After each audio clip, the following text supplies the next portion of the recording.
What's going on, everyone, and welcome to another random movie review channel. Thank you for stopping by. My name is Chase, and let's talk about one. And the one I want to talk about right now is Tar. And this one comes to us from Focus Features, and it's in theaters right now if you want to check it out, regardless of what I'm about to say. So, what is this film about? Set in the international world of Western classical music, the film centers on Lydia Tár, widely considered one of the greatest living composer-conductors and first ever female music director of a major German orchestra. And also in this fictional world, she's an EGOT winner. So she got a lot of prestige, a lot of respect in the orchestral kind of music community. And so she's highly respected in what she does. That is where our film starts. And there's a lot of twists and turns in it. That's all I will say. But going into this, like I said, there was a lot of awards chatter for Cate Blanchett and possibly writer director Todd Field. So there was a lot of momentum going into this in terms of how it would play in the award season. And of course, I got to watch all those. I got to prepare myself for all the award nominations. So this was just right up my alley. I love award season. So I never saw a trailer. And so I kind of went into it blind. I'm literally just going off of word of mouth and just kind of like it's awards buzz for Cate Blanchett in particular right now. I saw the film. I want to take a break to thank the sponsor of this video, Movie Palette. Hi, it's me interrupting me, and I just wanted to take a break to thank the sponsor of this review, Movie Palette. Movie Palette takes the concept of the movie poster to the next level. Movie Palette consists of stripes of colors carefully chosen by their team of artists. Every stripe represents a color of a particular scene in a movie and is put in chronological order on the canvas. There are so many movies to pick from, and it doesn't even stop there. They also have whole seasons of TV shows. I recently moved and I needed some things to put on my wall, and I was getting tired of putting up traditional movie posters and wanting something different, and Movie Palette stepped up to the plate. The movie palette that I chose was one of my favorite movies of all time, Logan. This gorgeous palette is a constant reminder of how beautiful this film is and how each scene evokes a different emotion all through its language of color, not to mention a great conversation starter. This is a unique piece to any film and TV lover's home, and I want to help you get one. Use the discount code CHASE15 for 15% off of any product on their website. Film is art, so why not display your favorite as such? That's 15% off of your order when you use the code CHASE15. I really, really like it. I don't know if I love it. First viewing, I'm comfortable with saying it's a top 11 through 20 of the year. Maybe if I watch it again, it might be bumped up, but I was pretty floored by it. And it was quite the ride for 2 hours and 38 minutes. And there's definitely a lot of highlights. So it was an interesting experience, but I'm definitely recommending this film. But I will prepare you for that runtime because it is a beefy runtime. 2 hours and 38 minutes is quite long. So just know that going in, it takes its time. There's a lot of scenes that are just straight up just dialogue. And it's just two characters interacting, and it provides a lot of context and story for those characters. But just know that it is a bit of a slow burn. But I think that slow burn is warranted, and when the climax happens, it's very powerful. There's a lot of pathos in there, and it's a lot of dramatic weight. So I think it was worth it for the pacing, but just know that going in, 2 hours and 38 minutes is quite long. Okay, so let's start with director and writer Todd Field. What I love about Todd Field writing this story is that he himself kind of acts like a composer and a conductor while we are watching this. He takes you through so many ballads and so many choruses, and there's this emotional roller coaster where he's taking you up and down and left and right, and you have no idea where this story is going, where these characters are going, and there is a mystery that's at the core of all of this, and it's a really great character study on Lydia Tár and just how she uses her power and her influence. Does she use it for good, for evil? Has she lost a little bit of herself? Todd Field takes us through this odyssey of this character figuring out what she has lost along the way and what has really kind of put her in this corner where she has to kind of figure her way out. Um, and I guess without spoiling anything, it's like the past is catching up to her. That's all I'll say. And we are essentially watching someone fight for their life and career, and we're watching a downfall. But there is something to be said about this character and the way Todd Field kind of takes us through it.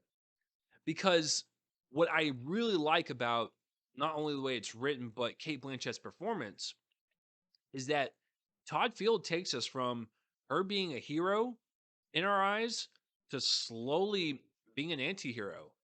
And it's really hard for us to empathize with her when there are certain revelations found out about her. But at the same time, I do feel a little bit for her. I feel a little bit sorry for her. But that's the complexity with this character, and that's the depth that you need for these types of characters, and that's what makes the film interesting. And so I like the way it's written, and we get to see like this kind of like slowly like torn apart um journey of this person and their career, and it's fascinating. Because like I said, it's not just this one note layered person. It's a it's a very complex person that has some good in her and has some bad in her. And so I like that. I like that that she is a fully realized human being. Like human beings are this complex. Like no one is black and white. Like there's a lot of people in the gray zone. And so she has done some very bad things in this film. Um, but you can still kind of feel sorry for her. And I think, like I said, having that balance um, with Todd Field's writing and Cate Blanchett's performance, it was really fascinating to kind of see that dance between her performance and his dialogue. Todd Field is a director. There's a lot of interesting visual sequences in this. He utilizes a lot of nightmare sequences to really kind of get across like what Cate Blanchett's like headspace is like, and how that anxiety in her is really kind of bottled up and just kind of explodes on her when she's sleeping. I thought those were really interesting, and just not only do they add a lot of character to Lydia Tár, but also just from a nice visual component. Like I was freaked out in certain scenes, um, and I thought it was really effective. So I think from a directing standpoint, there is a lot of table conversation. So not a lot of the cinematography is, you know, exciting. You know, it's a lot of back and forth shoulder shots in a lot of these dialogue scenes. But man, when there's a chance to be like remotely um like creative with like dream sequences or just some of the ending things with the climax, I think Todd Field really kind of brings it out. But I will say that all these dialogue scenes are not wasted. Like they do add a lot of character to these characters, whether it's Lydia Tár talking to one of her other composer friends or one of her mentors or one of her students or her lover or her child. Like,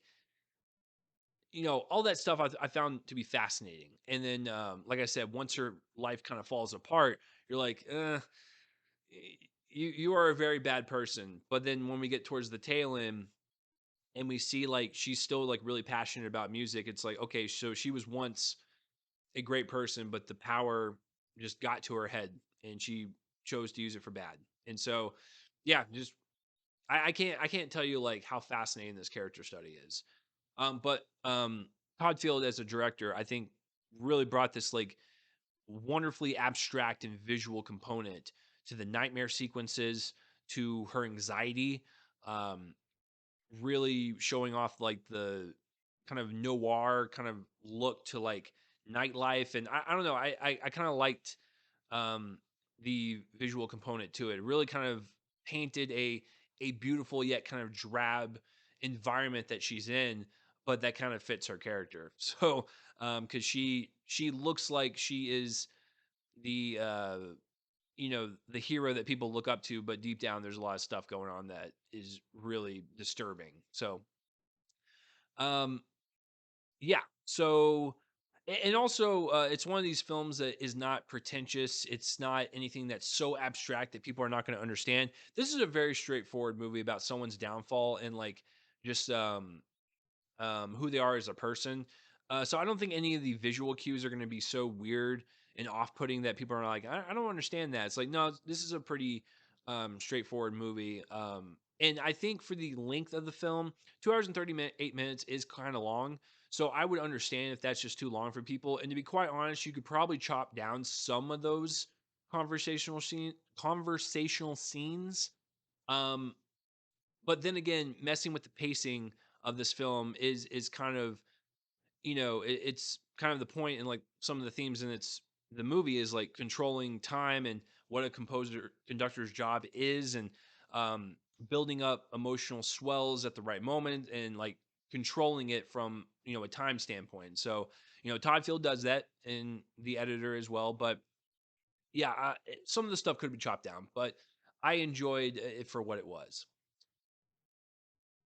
Everyone's performance in this film is great. Cate Blanchett takes it to a whole nother level. Um, there are moments where she is this confident teacher and mentor. She knows what she's talking about. There are certain scenes where anxiety gets to her, and you really see like a mental breakdown of this person. You see her in a very negative and bad light, and she is horrific. Like some of the facial acting and some of the body language that she exudes is terrifying. Like there was one scene where she has had enough and she goes to storm towards someone. That face is it will haunt me for a while. And then there are moments towards the end where like you can kind of empathize with her just a little bit, even though she's done some very bad things. You can definitely empathize with the fact that she has lost her way and she has abused her power, but deep down she's still passionate about music, and you kind of hope in the future she can get back to that in some way, shape, or form. But right now she kind of just chose the wrong path, and this is the price that she's got to pay. But all of those complexities and all those emotions and feelings are exuded through the dense monologues that she has to go through, the physical acting that she has to go to really sell us that she is a conductor. Kate Blanchett really just shows us what a masterclass in acting is all about. This is an acting film. And I really love it from that standpoint. That's probably my favorite component about this. And honestly, if I had to pick one thing to put in the awards consideration for, it would be her. I think she has the best shot out of everything in this film. But she is incredible. And I mean, she's always incredible, right? But there was something about this performance where it had so many layers, it had so many dimensions to it that she tackled all of them with ease. There were certain scenes where we like her, certain scenes where we hate her. I mean, it's just she takes us through an emotional roller coaster that is it's really compelling because it really kind of plays with you as an audience member. Like, well, I don't know, like, can this person be forgiven? I don't know. Like, so it raises a lot of interesting questions too about power, how people use their power, and do those people regret certain things if they abuse their power? Like, it's a really fascinating character study. And once again, I think Kate Blanchett takes just what Todd Field wrote and just takes it to the next level. The music is also really great. With the kind of original score that this film has, with also hearing the kind of older orchestral pieces, for like Bach and Beethoven and stuff like that. All that's integrated, but the original score to this is very disorienting. It's magnetic. It's a little bit of 80s, I believe, influence. I don't know. It was a very interesting score. And nowadays with so many movies coming out, like your score has to kind of stick out. And I think this one did that. So I would even put this up for like a nomination of like original score. It's that good. It really sets the mood and the atmosphere for the entire film. Really just kind of this surreal quality about it, which is also kind of playing into Lydia Tár's life, where it's kind of got this surrealist aspect to it, with not only of her accusations that she has against her, but like her anxieties and stuff. Like, so it fits her character for sure. But and then the last shot of the film really just kind of it sinks into you as to like, wow, this person has gone through a journey and look where they ended up. So yeah, I don't know what else more to say. Yeah, I think I touched upon all the stuff I really like about it. But yeah, this is definitely a film that takes the complexities of someone's moral code and puts it on screen, and has us asking a question. Yes, they were in a position of power and a position of influence, and they took advantage of that. Can they be forgiven? we saw many shades of this character show us that she actually has a heart and true emotions, and she's not this cold robot. So could this person find some type of rehabilitation and come out on the other side? Like, that's the question you have to ask. And there might be some people that watch this film like, I hate Lydia Tár. Understandable. There might be some people be like, I do not like her, but I can see her if she changed her ways, like, and paid the consequences and came out on the other side, she could go back to being her original self. I could also see that. So that's what's fascinating about this entire film. But um, I really, really like it. Top 11 through 20 for me. Got to rewatch it. Maybe a top 10, but I would recommend this film for the award season. But just be aware of the 2 hour and 30-minute runtime. You're going to have to schedule some time out for it. So that is my long review of Tar. Hopefully, you guys enjoyed it. Hopefully, I made a lot of sense. It's a very dense film, a lot to talk about. But I hope I hit on all the highlights and everything. So let me know down below whether you liked it, loved it, hated it, all that stuff. I like to know your thoughts on it. And that will do it for this review, guys. Thank you for joining me on this random movie review channel. I'm Chase. Thank you to our sponsor, Movie Palette, for sponsoring this review. And I'll see you guys for the next one. Bye bye.